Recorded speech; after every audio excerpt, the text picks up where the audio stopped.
À l'heure où nous vous parlons, nos unités de combat sont à pied d'œuvre et défendent avec un acharnement révolutionnaire les points stratégiques de notre ville agressée. Nous étions le 16 janvier 1977.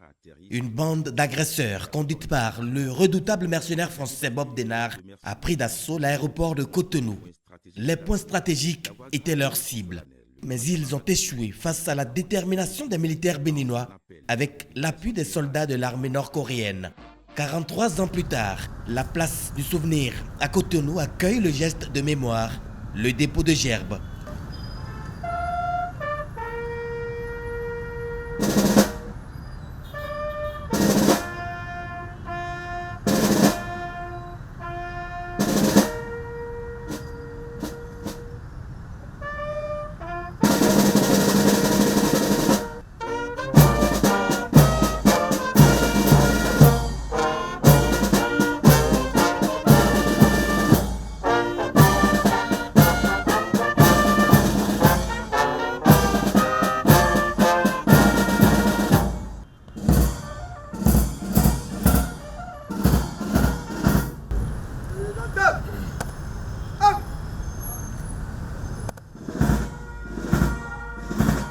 Par devoir de mémoire, c'est un acte républicain qui vient fouetter chaque année l'esprit de patriotisme des Béninois. Ce sont nos dévanciers, ce sont nos aînés et ils représentent pour notre armée le symbole du courage, de la vaillance, car sans eux, l'histoire du Bénin aurait déjà basculé et on ne serait pas peut-être ici où on ne parlera pas de Bénin aujourd'hui.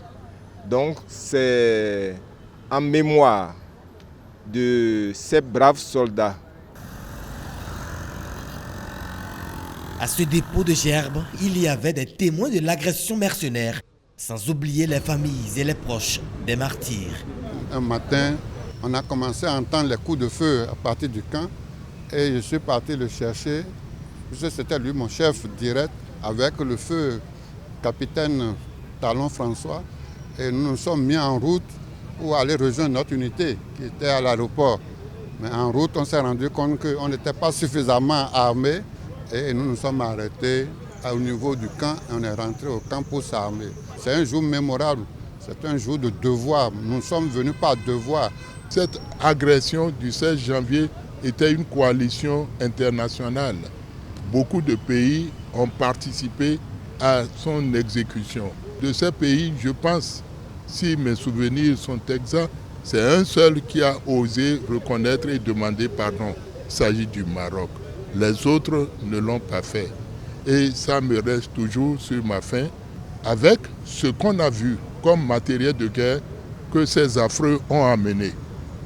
Avec l'intention qu'ils avaient d'éliminer un certain nombre de responsables béninois. Donc il y a lieu de se dire on a eu chance.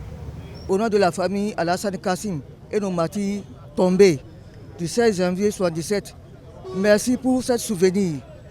On n'a jamais le droit d'oublier. Mais j'aimerais avoir une pensée pieuse surtout aux parents de ces victimes ou aux parents de ceux qui ont eu à combattre et à défendre notre territoire.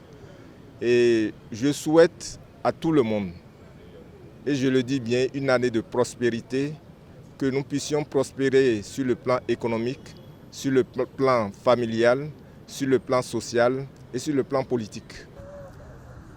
Ils ont sauvé la République au péril de leur vie. Ils méritent une attention plus soutenue.